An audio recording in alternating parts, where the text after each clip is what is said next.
MetaMask lets Dapps spend on your behalf with limits you set. Every Dapp interaction on Ethereum follows the same ritual.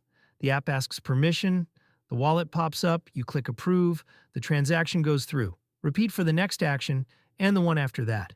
MetaMask just changed that loop with a feature called Advanced Permissions, built on a new standard called ERC 7715. What Advanced Permissions actually do, Advanced Permissions let a user grant a Dapps-specific limited authority to act on their behalf. Instead of signing every transaction individually, you approve a permission once.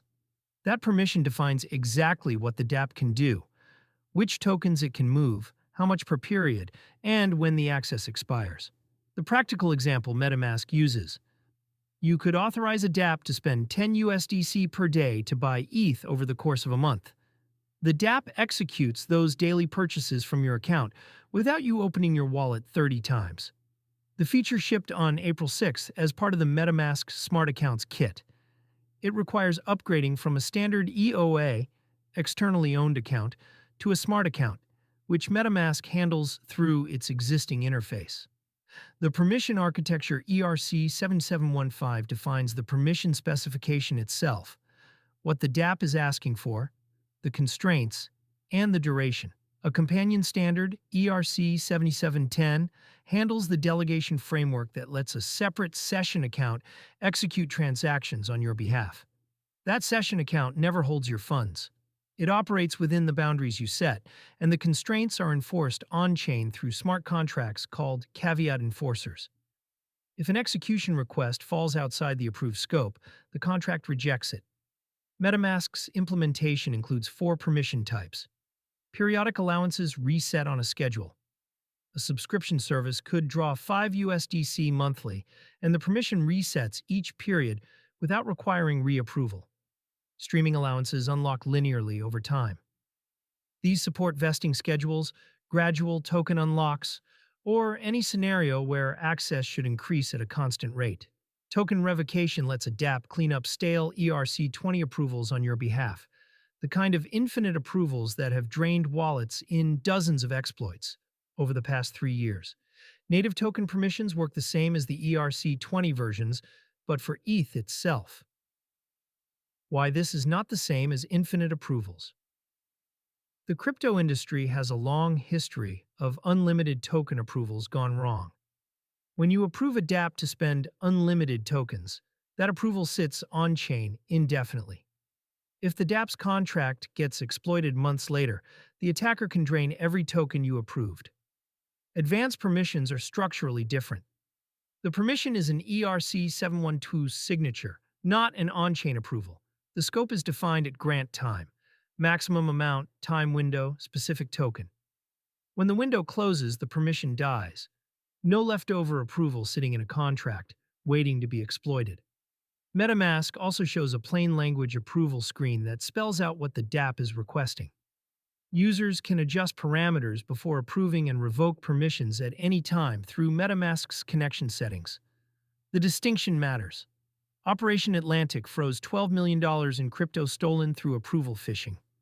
Scoped permissions with automatic expiry would have limited the damage window for many of those victims. The AI agent use case. The timing is not accidental. MetaMask explicitly positions advanced permissions as infrastructure for AI agents operating on-chain. An AI agent managing a DCA strategy, rebalancing a portfolio, or executing trades based on predefined rules needs the ability to send transactions without a human clicking approve every time. But giving an AI agent full wallet access is a security disaster waiting to happen. Advanced permissions create a middle ground. The agent can operate autonomously within a budget you define. If it tries to exceed the budget or act outside scope, the on-chain enforcer blocks the transaction. Visa's recent Intelligent Commerce Connect is building similar plumbing on the payments rail side. MetaMask is doing it at the wallet level.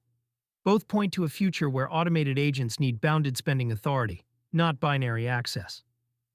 What crypto card users should know: for anyone spending crypto through a MetaMask card, the immediate impact is indirect. The metal and virtual cards use a top-up model where you load funds before spending. Advanced permissions do not change how those cards work today. The longer-term implication is more interesting. If dApps can execute recurring payments from a smart account, the top-up step could eventually become unnecessary. A merchant or subscription service could draw directly from your wallet balance within pre-approved limits, more like how a traditional debit card works against a bank account.